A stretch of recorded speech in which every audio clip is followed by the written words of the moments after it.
Assalamualaikum warahmatullahi wabarakatuh. Di sini saya akan menjelaskan materi pada bab 1 yang berjudul Harmonisasi Hak dan Kewajiban Asasi Manusia dalam Perspektif Pancasila. Saya akan menjelaskan tentang konsep hak dan kewajiban asasi manusia.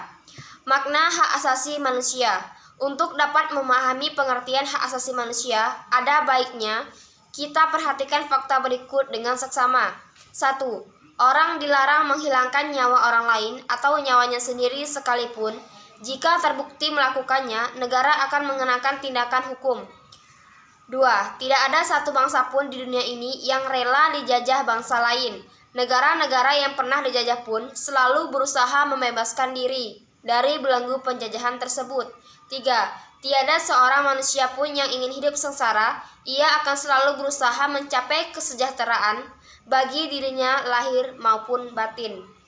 Dapatlah dipahami bahwa pada diri manusia selalu melekat 3 hal, yakni hidup, kebebasan, dan kebahagiaan. Ketiga hal tersebut merupakan sesuatu yang sangat mendasar yang harus dimiliki oleh manusia. Tanpa ketiga hal tersebut, manusia akan hidup tanpa arah, bahkan tidak akan menjadi seutuhnya. Sesuatu yang mendasar itu dalam pengertian lain disebut hak asasi. Menurut Undang-Undang RI Nomor 39 Tahun 1999, hak asasi manusia adalah seperangkat hak yang melekat pada hakikat dan keberadaan manusia sebagai makhluk Tuhan yang Maha Esa dan merupakan anugerahnya yang wajib dihormati, dijunjung tinggi dan dilindungi oleh negara, hukum, pemerintah, dan setiap orang demi kehormatan serta perlindungan harta dan martabat manusia. Jan Mendelsohn, anggota Komisi Hak Asasi Manusia, Perserikatan Bangsa-Bangsa mengartikan HAM sebagai hak-hak yang melekat dalam diri manusia, dan tanpa hak itu manusia tidak dapat hidup sebagai manusia. Dari pengertian tersebut, maka pada hakikatnya dalam HAM terkandung 2 makna, yakni 1. HAM merupakan hak alamiah yang melekat dalam diri setiap manusia sejak ia dilahirkan ke dunia. Hak alamiah adalah hak yang sesuai dengan kodrat manusia sebagai insan merdeka yang berakal budi dan berperi kemanusiaan. 2. HAM merupakan instrumen atau alat untuk menjaga harkat dan martabat manusia sesuai dengan kodrat kemanusiaannya yang luhur. Dibandingkan dengan hak-hak yang lain, hak asasi manusia memiliki ciri-ciri khusus sebagai berikut. 1. Hakiki, artinya hak asasi manusia adalah hak asasi semua umat manusia yang sudah ada sejak lahir. 2. Universal, artinya hak asasi manusia berlaku untuk semua orang tanpa memandang status, suku bangsa, gender, dan perbedaan lainnya. 3.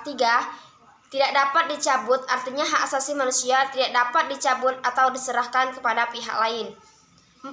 Tidak dapat dibagi, artinya semua orang berhak mendapatkan semua hak, apakah hak sipil dan politik atau hak ekonomi, sosial, dan budaya. Makna kewajiban asasi manusia. Kewajiban secara sederhana dapat diartikan sebagai segala sesuatu yang harus dilaksanakan dengan penuh tanggung jawab. Dengan demikian, kewajiban asasi dapat diartikan sebagai kewajiban dasar setiap manusia. Ketentuan pasal 1 ayat 2 Undang-Undang RI Nomor 39 Tahun 1999 tentang hak asasi manusia menyatakan, kewajiban dasar manusia adalah seperangkat kewajiban yang apabila tidak dilaksanakan, tidak memungkinkan terlaksananya dan tegaknya hak asasi manusia. Hak dan kewajiban asasi merupakan 2 hal yang saling berkaitan. Keduanya memiliki hubungan kausalitas atau hubungan sebab akibat. Seseorang mendapatkan haknya dikarenakan sepenuhnya kewajiban yang dimiliki. Misalnya, seorang pekerja mendapatkan upah setelah dia melaksanakan pekerjaan yang menjadi kewajibannya. Selain itu, hak yang didapatkan seseorang sebagai akibat dari kewajiban yang dipenuhi oleh orang lain. Misalnya, seorang pelajar mendapatkan ilmu pengetahuan pada mata pelajaran tertentu sebagai salah satu akibat dari dipenuhinya kewajiban oleh guru, yaitu melaksanakan kegiatan pembelajaran di kelas. Hak dan kewajiban asasi juga tidak dapat dipisahkan, karena bagaimanapun Dari kewajiban itulah muncul hak dan sebaliknya. Akan tetapi, sering terjadi pertentangan karena hak dan kewajiban tidak seimbang. Misalnya, setiap warga negara memiliki hak dan kewajiban untuk mendapatkan penghidupan yang layak. Akan tetapi, pada kenyataannya banyak warga negara yang belum merasakan kesejahteraan dalam menjalani kehidupannya.